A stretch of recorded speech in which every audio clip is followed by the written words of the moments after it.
My name is Matthew Modine, and you're not. One day, he invited me to go into his Winnebago. He started making coffee with a French press, which I'd never seen before. I grew up in Utah, and he asked me if I liked African. African what? And he said, African coffee, Kenyan. And I didn't even know they made coffee in Kenya. And it was all like mind-blowing. I felt like I was with Albert Einstein in a laboratory watching him making coffee. And he said, listen, I have a rule. It's a no bad ideas rule. And I said, okay. He goes, so if I give you a suggestion about doing something or playing something or trying to say the line a certain way, don't say that's stupid. Don't say that wouldn't work.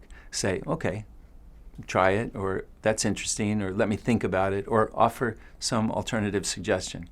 I said, I love it. I love that rule. He goes, okay, good. What do you think about the end of the film? In the original script, Private Joker died in that final march when he says, my thoughts drift back to Mary Jane Rottencrotch in the great homecoming fuck fantasy.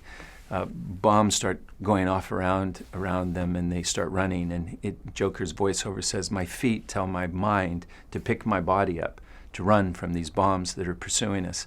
It cuts to him as a little boy running with a toy rifle, and then cutting back to Joker running with his M16, and cutting back and forth until the little kid is pretending in mock death. And then you see Joker in reality and kind of freeze frame, like the famous Robert Capa First World War, or Spanish War photograph, frozen in death, I said, I love the end of the film, Stanley. I think it shows the tragedy of war. And he goes, okay, we'll keep thinking about it. I said, all right, I keep thinking about it. So every few days, Stanley would ask me, what do you think about the end of the film? I said, yeah, Stanley. I made a stronger argument for why I thought it was a great ending every time, And then one day, his assistant, Leon Vitale, knocks on my Winnebago, and he says, Stanley wants to see you in the trailer. I said, okay. And I pick up my helmet, my M16, and I start walking over to Stanley's trailer. I go in the trailer, and there were 3 other actors in the trailer. I was the only actor that was ever allowed in Stanley's trailer. I was the only actor that ever went in there. And that was very special. And I got insanely jealous. Like, what the fuck are these 3 actors doing in here? I was really, really ugly and angry, jealous. And Stanley said, for months now I've been asking you about the end of the film, and you always have the same answer. You always say that it's good. Well, I just asked these 3 actors about the end of the film, and each of them have an alternative ending, which happened to include each of them and expanding their roles, of course. And they proceeded to tell me their alternative endings, and one was more stupid than the next. When the last guy was talking, I couldn't even hear what he was saying. I was so filled with rage and like this is so stupid. I can't believe they're in here. I can't believe they're pitching. What are they doing? I'm so jealous. And he finally stopped talking, and I looked at Stanley and I said, well, Stanley, I guess you could shoot all 3 of them, and then you'd realize how stupid they are, and then we'd reshoot them like we have the rest of the fucking movie. I couldn't believe those words had come out of my mouth, and I wish I could have grabbed them and stuffed them back in. And I felt like somebody had smacked me across the back of the head, and my ears felt really hot.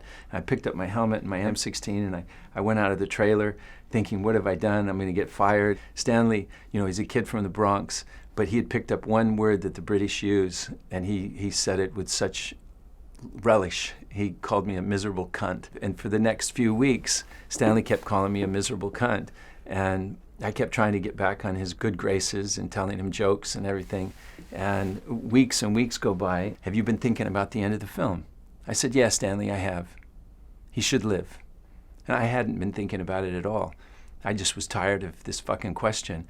And I was tired of the hostility of the question. I said, yeah, he should live.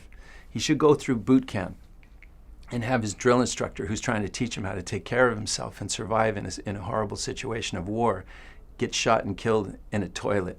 He should go through boot camp and have the guy that he's trying to help get through boot camp stick an M14 in his mouth and blow his brains out all over the bathroom. He should live. He should go to Vietnam and have the one guy that he knows from boot camp die in his arms. He should go to Vietnam and have to stand over a young Vietnamese girl who's begging him to end her life because she's in so much pain, and he takes it. He should live, Stanley, because that's the real horror of war, having to spend the rest of your life with that in your head. And Stanley's eyes got black like a crow's, and he looked at me and he said, that's the end of the picture.